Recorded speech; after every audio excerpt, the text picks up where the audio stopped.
kembali lagi bersama dengan gue di konten terbaru di forum Timnas kali ini. Sudah lama gue nggak bikin forum Timnas karena memang tidak ada pertandingan Timnas ya, sesimpel itu. Tapi kali ini gue kembali karena gue mau bahas sesuatu hal yang menarik. Ya, kita tahu tentang U19, Timnas U19 yang menjalani tour ke Turki. Ya, pusat pelatihan di Turki dan melakukan uji coba dengan beberapa tim, baik tim nasional maupun dengan klub lokal Turki atau sekitar lah, Norwegia dan sebagainya. Bersama dengan Sinteyong tentu saja. Mereka ketemu Moldova kalau nggak salah U20, Turki U19, lawan gue lupa nih, Bayrum.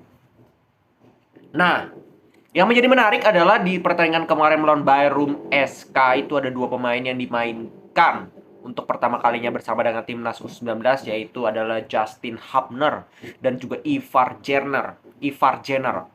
Ya, Justin Hubner ini adalah pemain dari Wolverhampton Wolves, kalau kalian tahu Wolves U21, dan Justin Hubner ini adalah pemain dari Jong Utrecht. Ya, Utrecht tim Belanda. Eredivisie itu.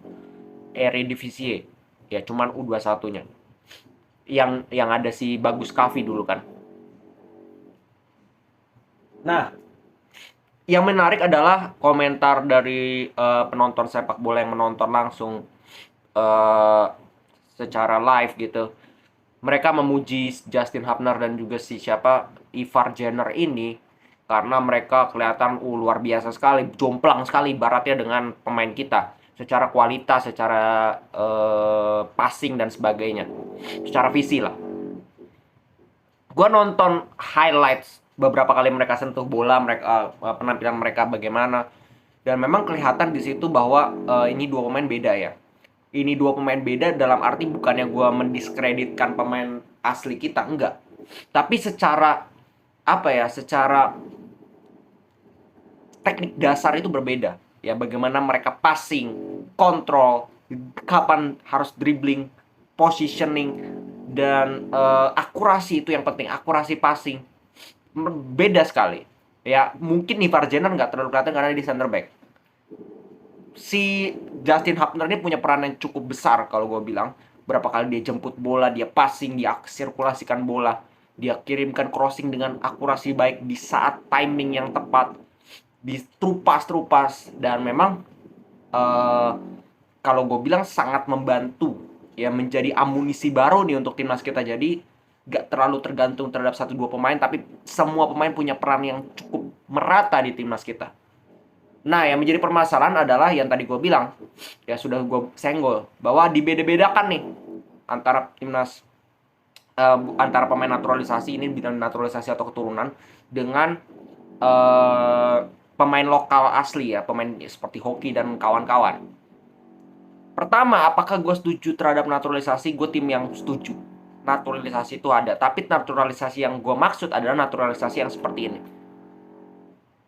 Bukan naturalisasi pemain tua seperti beberapa tahun terakhir timnas kita. Pemain tua yang udah nggak dipanggil timnasnya di timnasnya dia, main di Liga 1. Terus ya gue istilahnya cuma 1-2 tahun lah main di timnas. Oke lah, gue naturalisasi, cari duit di sini, bam, naturalisasi. Ujung-ujungnya dipakai di timnas cuma 1 tahun, 2 tahun. Gak ada fungsinya sama sekali. Mungkin yang bagus Klok di beberapa tahun terakhir, Klok.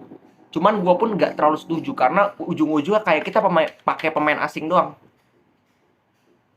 di timnas kita. Tapi kalau masalah pemain keturunan ini dari U19 sudah dinaturalisasi, at least dia sudah punya chemistry dengan pemain kita dari sejak muda. Dia bisa beradaptasi dari sejak muda.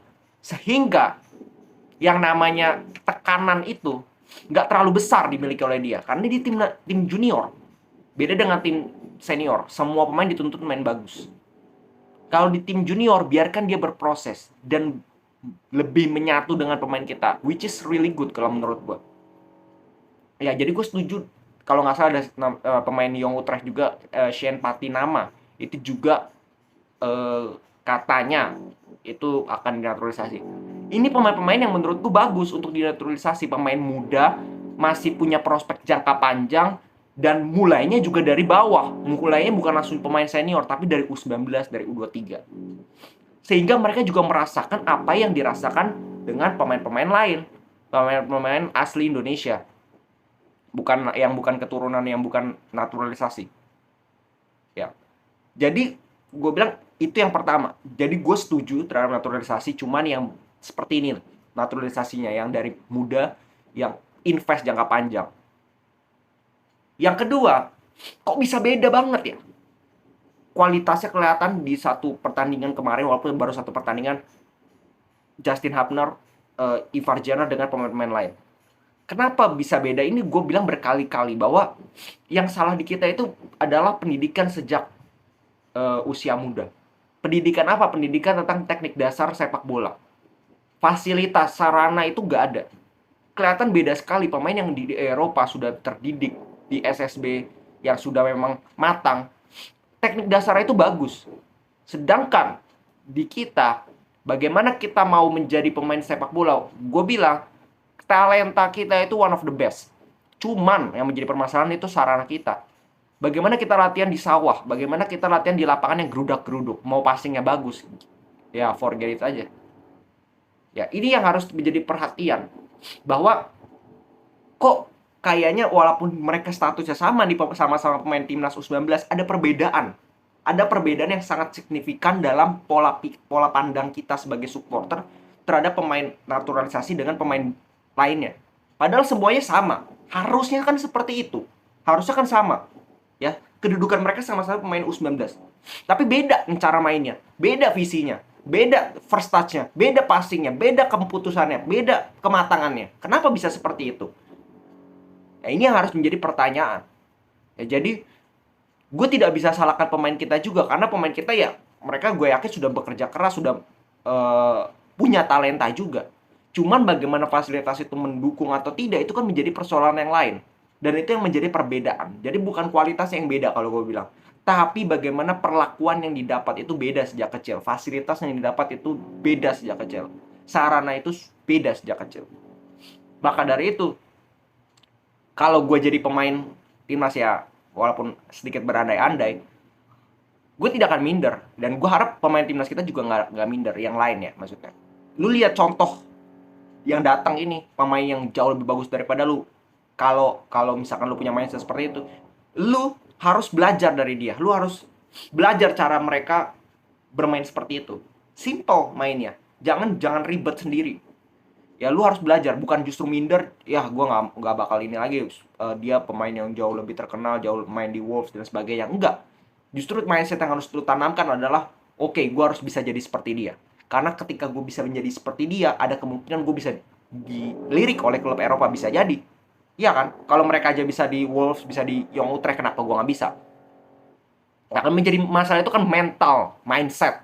Ya bagus Kavi di Young Utrecht nggak pernah main. Ya, karena apa? Sulit adaptasi dan sebagainya. Itu masalah problem kita. Yang pemain muda itu harus punya mindset yang berbeda. Kalau lu mau jadi orang yang beda di antara yang lain, ya lu harus punya mindset yang beda, sesimpel itu. Ya, jadi kalau dibilang progres timnas U19 bagus apa enggak, setidaknya mereka sudah ketemu lawan-lawan yang kalau gue lihat rekapnya, yaitu lawannya posturnya itu jauh lebih tinggi daripada mereka. Pemain Eropa lah, kayak gimana sih? Ya, sekecil-kecilnya pemain Eropa ya. Kayak gitu. Setidaknya mereka punya pengalaman untuk menjadi bahan evaluasi, bahwa mereka sudah pernah lawan tim-tim seperti ini. Sehingga nanti nggak kaget ketika di Piala Asia, ketika mereka harus menghadapi tim-tim seperti Arab Saudi, dengan fisik, mereka sudah terbiasa. Piala Asia kan juga U19. Piala Dunia juga U20, nanti lawannya seperti ini nih. Lawan-lawan Eropa. Posturnya itu kan seperti ini. Maka dia penting tur ini dilakukan di Turki. Lawannya juga tim-tim dengan postur badan yang bagus. Postur badan yang postur Eropa lah. Ya ini menambah evaluasi juga untuk Sinteyong, ditambah dengan pemain-pemain baru yang di naturalisasi, ini juga bisa menambah kekuatan dari timnas U19 kita. Tapi kembali lagi, kita sebagai supporter jangan terlalu berekspektasi tinggi. Ya jangan terlalu memasang pressure yang begitu besar kepada pemain-pemain U19 ini, Hoki dan kawan-kawan. Karena apa? Mereka masih muda, mereka masih berprogres, mereka masih berproses. Ya, jangan terlalu diagung-agungkan, jangan terlalu dijelek-jelekan. Netral aja. Ya, kita dampingi aja. Kayak orang tua mendampingi anak. Kan nggak selalu dipuji-puji anaknya. Kadang-kadang ditampol, bisa kan? Tapi jangan berlebihan. Yang penting kita bimbing, kita pantau terus, sampai nanti akhirnya di timnas senior mereka baru berbicara. Itu yang terpenting dari timnas kita. Oke, segitu dulu mungkin dari gua. Kalau kalian punya komentar, kalian bisa komen di bawah. Gimana komentar kalian terhadap timnas U19 kita? Karena menurut gue ini sudah jalannya sudah sangat benar. Segitu dulu dari gua. Salam sepak bola.